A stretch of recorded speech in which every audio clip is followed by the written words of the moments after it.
Hello दोस्तों, ये रिश्ता क्या कहलाता है स्टार प्लस के मोस्ट पॉपुलर शो में आपको दिखाया जाएगा। जो अक्षरा होती हैं वो फाइनली अपनी बेटी को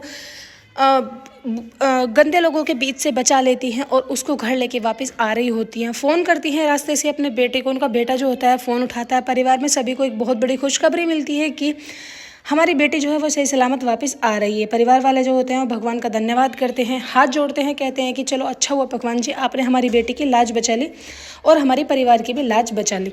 उसके बाद जो तारा होती है वो खुशी के मारे नक्श को हक कर लेती है कि बुआ ये सब देख रही होती है। कहती है कि मुझे तो पूरा विश्वास था कि हमारी नायरा को कुछ भी नहीं होगा, आंटी जो है नायरा को सही सलामत बचा के लेके आ जाएंगी। उधर नायरा जो होती है वो गुमसुम होती है, किसी से कुछ नहीं बोलती है, अपनी मम्मा को हक करके बैठी हुई होती है। उनकी मम्मा जो होती हैं वो जैसे ही घर आती हैं कहती हैं कि उतरो बेटा, लेकिन नायरा गाड़ी से नहीं उतरती हैं। कहती है कि मैं कैसे फ़ील करूँगी, कैसा फेस करूँगी सबको, मुझे तो बहुत ज़्यादा गिल्ट फील हो रहा है। तभी अक्षरा जो होती है वो कहती है कि बेटा इसमें तुम्हारी कोई गलती नहीं है, तुमने थोड़ी कुछ किया है।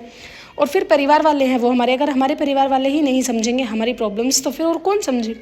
वैसे करके अपनी बेटी को समझा लेती है और फिर वहाँ से लेके आती है। तभी मिस्टी जो होती है वो नायरा को हकी करती है और कहती है कि दीदी क्या आपने गुंडे लोगों को कराटे से नहीं पीटा, कराटे नहीं मारे जो मैंने आपको सिखाए थे। सभी परिवार वाले सोचते हैं कि हम बेटिया को हक करें, लेकिन बेचारे डरे हुए होते हैं क्योंकि नायरा जो होती है वो बहुत ज़्यादा परेशान होती है। मानो एक किस्म से वो ट्रॉमा में ही होती है। सभी जो होते हैं एक दूसरे की तरफ को ही देख रहे होते हैं, एक दूसरे से इशारों में ही बातें कर रहे होते हैं। तभी बुआ दादी जो होती है वो कहती है कि मैं जाती हूँ नायरा के पास, मैं उससे बात करके आती हूँ। लेकिन अक्षरा जो होती है वो कहती है कि नहीं बुआ जी, अभी हमारी बेटी इस हालत में नहीं है कि वो किसी से भी बात करे। नायरा जो होती है अपने रूम में चली जाती है। नहाने के बाद वो जैसे ही शीशे के आगे खड़ी होती है कि सारे टिश्यू पेपर से अपने हाथ पैर को पोंछ रही होती है और जो कपड़े होते हैं जो उसे वहाँ से उन्होंने पहनाए थे उनको वो फाड़ रही होती है, काट रही होती है कैंची से। कि तभी अक्षरा उनके पास आ जाती है, कहती है कि नहीं बेटा बस हो गया हो गया। तभी नायरा जो होती है वो कहती है कि नहीं मम्मा अभी नहीं हुआ।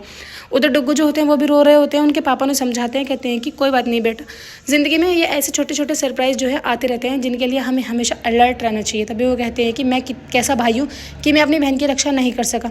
तुमने देखा है ना पापा, उसके हाथों में रस्सी के निशान है, इसका मतलब उन्होंने उसे बांधा होगा और फिर कितना दुख हुआ होगा मेरी बहन को। इतना कह के वो समझा रहे होते हैं। नेक्स्ट आप सभी देखेंगे सभी परिवार वाले जो होते हैं वो एक जगह बैठे हुए होते हैं कि तभी अक्षरा जो होती हैं वो डॉक्टर का सुझाव देती हैं। कहती हैं कि हमें नायरा के लिए एक डॉक्टर सजेस्ट करना चाहिए, डॉक्टर बुला लेना चाहिए ताकि हमारी नायरा को कोई भी प्रॉब्लम ना हो। तभी बुआ दादी जो होती है इस बात पर ऑब्जेक्शन उठाती हैं। कहती हैं कि अब ये दिखाया जाएगा कि हमारी बेटी का दिमागी हालत ख़राब है, पूरी बिरादरी को पता चल जाएगा कि उनकी लड़की को कुछ दिक्कत है, डॉक्टर वगैरह बुलाए जा रहे हैं।